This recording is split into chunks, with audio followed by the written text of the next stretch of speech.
We'll guide you through how to create a Gumroad website today. If you find this helpful, consider subscribing and liking the video. First, go to the Gumroad website by typing gumroad.com into your browser's address bar.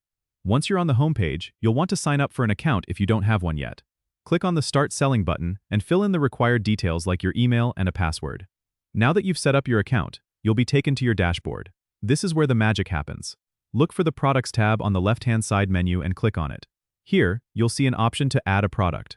Click that button to start creating your first product. You'll need to select the type of product you're selling, whether it's a digital product, a physical product, or a subscription. Enter the product name, set a price, and upload any files or images related to your product.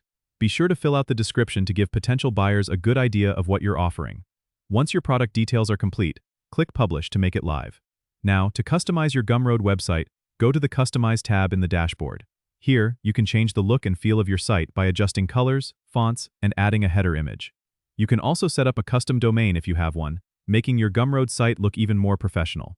Don't forget to check out the Settings tab to set up payment options, such as connecting your PayPal or bank account for receiving payments. Make sure to explore all the features Gumroad offers, like discount codes and analytics, to optimize your selling experience. And there you have it, your very own Gumroad website ready to go. Don't forget to subscribe and comment if this helped you out.